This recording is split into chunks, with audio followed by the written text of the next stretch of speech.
Programa 51. ¿Para qué sirve estudiar historia? En este programa reflexionarán acerca de la importancia de aprender historia y su utilidad para la sociedad.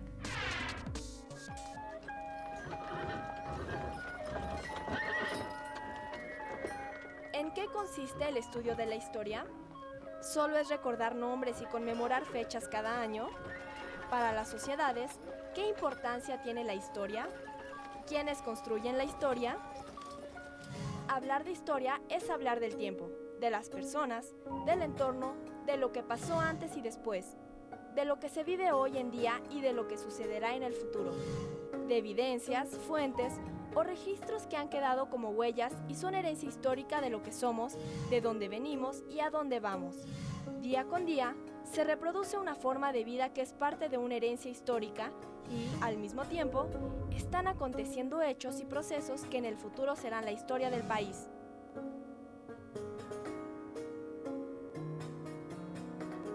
Georges Duby, un historiador francés, decía que no sabemos para qué sirve la historia, como tampoco sabemos para qué sirve el arte. Y sin embargo, no podemos entender la vida sin la historia y sin el arte. La historia es la base de la memoria. La memoria histórica de un pueblo es algo importantísimo. Los individuos como las sociedades necesitamos tener alguna conexión con el pasado.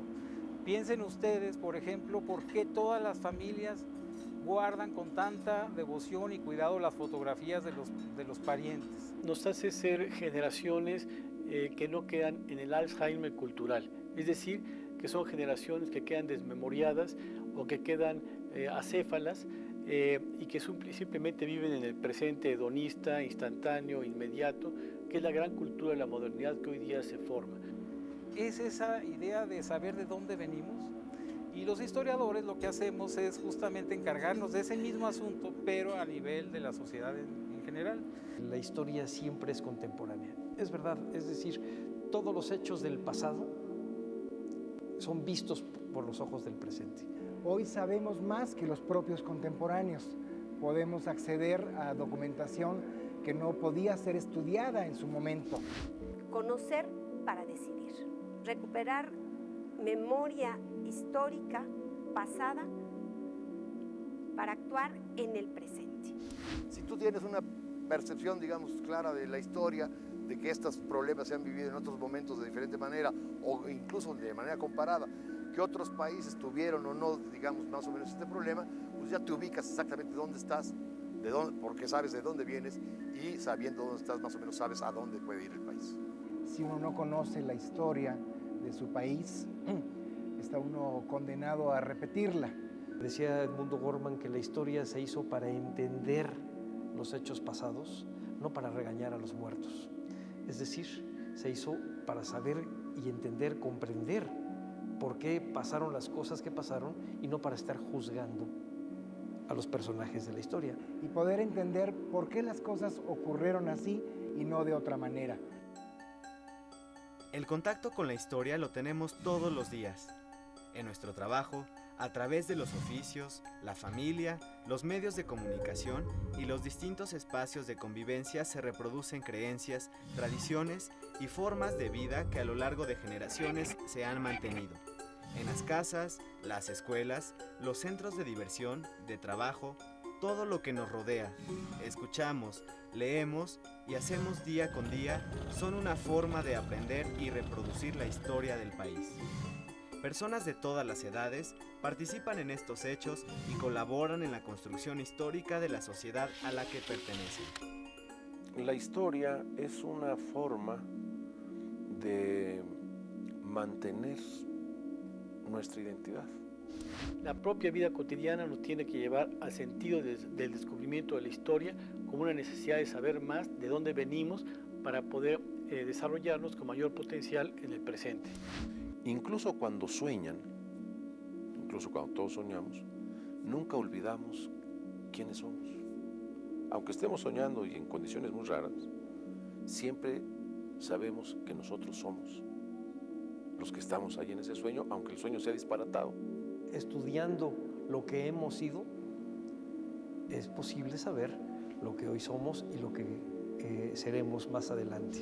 Esa conciencia, esa identidad, es un caminito, es una especie de hilo, de cordel, que nos une con lo que hemos sido antes y lo que somos hoy.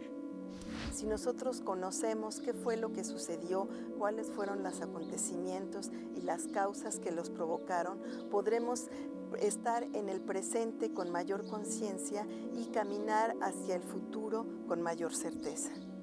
Los días que pasan no logran que nosotros nos olvidemos de lo que hemos sido, lo que hemos hecho, los errores que hemos cometido o los aciertos que hemos tenido.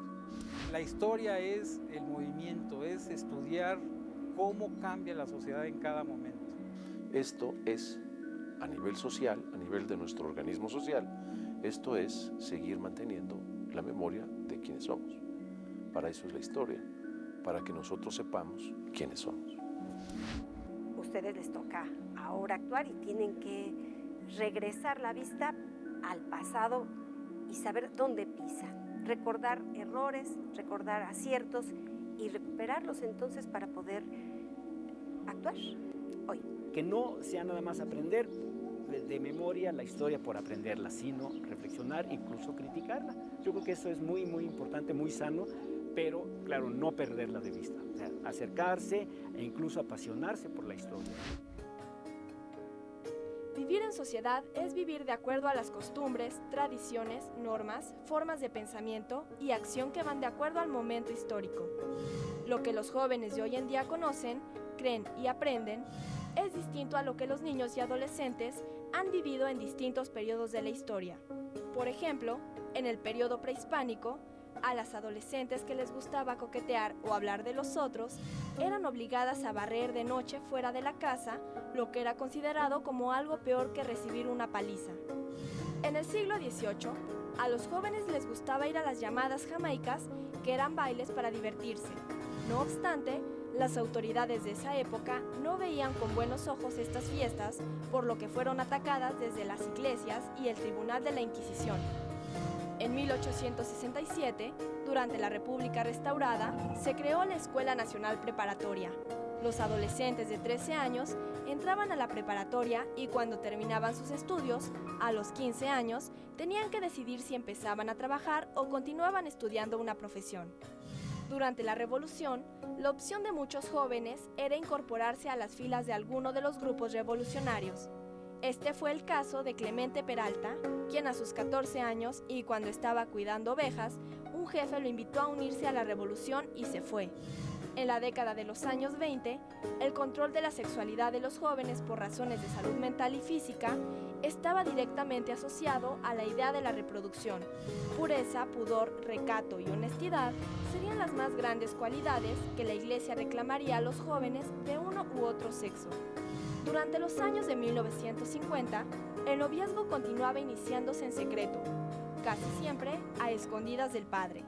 Los jóvenes se encontraban por la tarde cuando las muchachas salían por el pan o a traer el mandado. En la década de 1990, los jóvenes y las nuevas tecnologías establecen nuevos códigos de información y comunicación. El problema de la historia formal es que no apasiona, no te identificas. Sin embargo, este país ha sido el país del siglo XIX y el siglo XX, repletos de luchas por la libertad gloriosas. Te pones a ver el ejército de Villa, cómo se construye la División del Norte, y la ves marchar esos 70 trenes que bajan sobre Zacatecas echando humo negro, hombres a caballo en pantalla desplegada para proteger el avance. Historia es una prima hermana de la literatura, de manera que es importantísimo poder narrar una historia. Y entonces ves la épica y la historia se te vuelve algo a lo que puedes acceder y entender. Y esto es una de las cosas que yo quisiera resaltar del trabajo del historiador, la posibilidad de narrar los hechos con una amplitud, con una perspectiva mayor, paradójicamente, que la gente que le tocó vivir los sucesos. Hidalgo no tenía sable, no tenía caballo, qué padre de la patria sin sable y sin caballo. Y luego te pones a estudiarlo y descubres que era un cura que tuvo 4 hijos, que tenía relación intensa con las comunidades donde trabajó, y le vas agarrando cariño, y entonces por esos caminos volví a la historia, por los caminos de recuperar a estos personajes maravillosos. Entonces, entre el placer y entre la responsabilidad de ser una de las bases de la memoria histórica de un pueblo, creo que ahí transcurre el trabajo de los historiadores. Cada vez que algo te deje desconcertado y te trabe, pregúntate, ¿y ahí qué? Y pregunta, ¿dónde puedo leer más para saber qué pasó? Pregunta, y las preguntas te van a tener respuestas, y las respuestas te van a aproximar de una manera muy intensa a la historia de un pueblo en lucha. Decía Edmundo Gorman que lo que hace que un ser humano se enamore de otro no está en la perfección que ve en el otro, sino en su singularidad, en que es único en todo el ambiente universal, que su manera de ver, de reír, de hacer, de pensar, lo hace una persona única. Lo mismo es un país. Uno se enamora de su país por su singularidad, porque con sus cosas buenas y sus cosas malas es la que nos hace entendernos a nosotros mismos, y por eso queremos a nuestro país. Aprender de la historia abre la oportunidad de tomar conciencia de nuestro actuar dentro de una sociedad determinada y al mismo tiempo contribuye a la construcción histórica de una nación. Permite comprender las circunstancias que dieron forma al presente que vivimos, proponer alternativas de solución, cooperar y participar en asuntos de interés colectivo, tomar decisiones y enfrentarse a los problemas del presente y el futuro. Al concluir este curso de historia, preguntarse para qué sirve la historia queda como invitación para reflexionar lo aprendido. La historia es la ciencia de lo que nunca ocurre 2 veces. Paul Valéry. La historia es la rival del tiempo, la depositaria de grandes acciones, la testigo de lo que ha pasado, el ejemplo y la instrucción del presente, el monitor del futuro. Miguel de Cervantes. Nada cambia más constantemente que el pasado, pues el pasado que influye en nuestras vidas no consiste en lo que realmente ocurrió, sino de lo que los hombres creen que ocurrió. Gerald White Johnson. La vida debe vivirse hacia adelante, pero solo puede comprenderse hacia atrás. Søren Abie Kierkegaard. No saber lo que se ha tratado en tiempos pasados es ser siempre un niño. Marco Tulio Cicerón. Aquellos que no pueden recordar el pasado están condenados a repetirlo. George Santayana.